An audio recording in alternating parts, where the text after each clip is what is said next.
just really question the journalistic integrity of anybody who is an influencer who attended the binder release. And it just also goes to show you how out of touch many people in the White House press room are. And I'm not attacking Caroline Leavitt. Like, Caroline Leavitt has people that work underneath her. So, like the fact that they invite people who really aren't even like real journalists, right? So a lot of the people who got invited, some of them are journalists, but some of them are not. Like, why would you have a sports commentator get a binder at the White House, right? Like, why would you have people that just post memes on social media get a binder? Why would you have somebody who just focuses on voter registration? And I like Scott Pressler, but like, how is Scott Pressler qualified to be getting a document release of the Epstein files, right? Like, I like him, but he's not like a journalist, right? So why are they? It just seems like there's people in there that have this clique mentality. It's like, oh, let me blacklist the influencers that I don't like or have personal issues with out of jealousy, or who knows what it may be, right? Because you have a lot of these young kids that work underneath Caroline Leavitt in their early 20s that, who knows, who knows what the reasoning was behind it. But clearly there was no vetting done in terms of the guest list from these press assistants or press interns, whatever they call themselves in the White House, who helped facilitate this list, because they invited a woman who is a Jeffrey Epstein associate cheerleader. Her name is Jessica Reed Krause. She runs a Instagram page called House and Habit. And so this is a woman who runs this gossip rag Instagram account. And she wore a shirt that said "Free Ghislaine." So we know that Ghislaine Maxwell is a pedophile sex trafficker who is serving 20 years in prison right now. And the geniuses over at the White House in the press room who work underneath Caroline Leavitt didn't bother to do any vetting, I suppose. And so they allowed a woman who, was wearing a Free Ghislaine Maxwell shirt to attend. It's just kind of shocking. But hey, you're not allowed to talk about this stuff, because if you say these things, you're anti-Trump, right? So if you try to protect the president and you call out the embarrassing screw-ups by the people who surround him, you're anti-Trump, right? You're anti-Trump for trying to do some vetting to protect the president of the United States.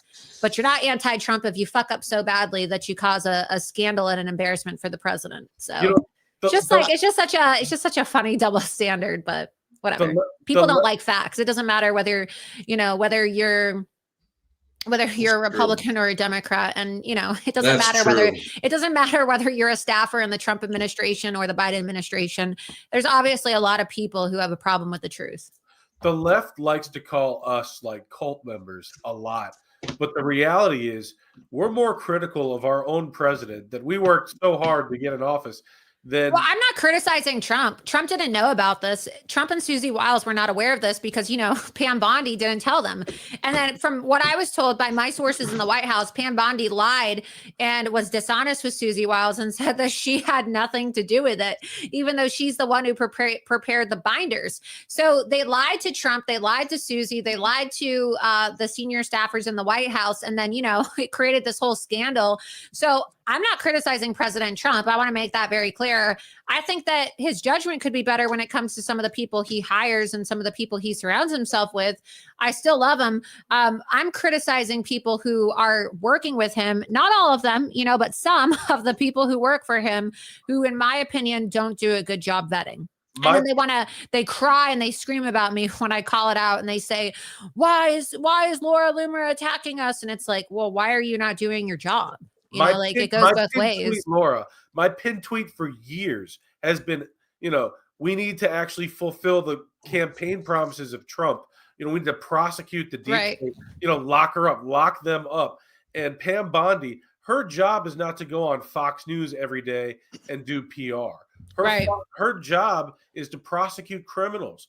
And there are thousands of deep state criminals that right now, the statute of limitations is running on them. They are getting off the hook if she doesn't go and prosecute these people. And I think her focus needs to be a little bit different. And we're not cult members in this. Yeah, I'm not criticizing President Trump for this. The people around him need to do the job that we hired them to do. Well, I think what people need to grasp is that, like, Trump, we have to make shit happen ourselves too, as the people. Like, it can't just be Trump. And that's the thing. Like, there needs to be. It can't be just based on his exact word. We have to use him as what he is. He's a stopgap to stop authoritarianism. Honestly, that's basically what he's done for us. we can't just wait for him to do stuff, especially after last time. After last time, when they picked most of his staff, it was basically that they were still in charge. This time, one of the reasons why they're freaking out so bad is they're clearly not. And it still strikes me that we're seeing a lot of things happen that we weren't even expecting, but some basic stuff that should have happened by now is just not. And from what Laura's saying, it sounds to me like there's some obstructionist going on with actually in his camp, because like the Epstein files we're talking about. Okay, you didn't know it was just 200 pages and there was thousands of more pages. Great, but you said it was going to be released on X date. You haven't even spoken about it since then. When are we getting these documents? And if we're not getting these documents, we should be having an entirely other conversation based around the fact that the government should have its security clearance rescinded. It should be able to, if it's not going to give us these things that we should know about, we are imprisoning somebody for actually selling these children to people right now. There's somebody in prison. We know it actually happened. We should have all the information on it. If we don't, we should take our steps to like start making sure we find out everything. Right. Yeah, no, look, and there needs to be more accountability, but President Trump needs to be able to trust that the people around him are competent enough to fulfill his mission. And some of them are, some of them aren't. That's just a fact. Some of the people around him are, highly competent and others are not. And Pam Bondi is one of those individuals who is just not that competent. And I predict that she's going to be gone by Labor Day. I don't really think she's going to last, but we'll see, right? I love the consistency on Pam Bondi. The fact that you call her that every time. It's every time. So, yeah. look, the influencers, I don't know if they even knew what they were going to get. I think they were just flown out there like, hey, we're going to do this big release. Bring your big social media followings. Let's go. They hand them this binder. They step out. There's media waiting. And they're like, yeah, I don't know how complicit they were in that. I'm not sure. Yeah, but they just look stupid. Like they're taking selfies like, oh, I was just given a binder. And like, some of these women, they're just like very bimbo-y, right? Like some of the women, not all of them, but like some of the women that got invited. And I'm not trying to be rude. I'm just being honest. Like this is everything that everyone else is thinking, but they don't want to say because they don't want to start up with people. But I personally just don't care. Like some of these girls just look like bimbos. Like there's this girl named Emily Austin. I guess she's like some blonde, like sports reporter. I don't know. And she's not even like a real journalist.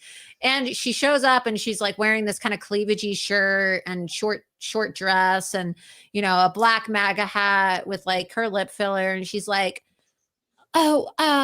make sure that you tune in on my Instagram and, you got to look at the binders and, I got the exclusive files. And it's like, okay, are we looking at a binder or are we looking at your tits? Like, if like you're really focused on showing these documents, are you going to open up the binder and show us every single page? Or are we supposed to be looking at your, your glossed up lips and your cleavage? And so it just like really cheapens the release. And so I call it bimbo behavior because one, she's a sports reporter. Like what qualifies this woman? And maybe she's a nice person. I don't know. But that kind of behavior is not like serious behavior becoming of a serious journalist. Like show the documents. Don't just take a photo of yourself, wearing a lip gloss and a black MAGA hat and a, tight outfit with your cleavage out. You know what I'm saying? Like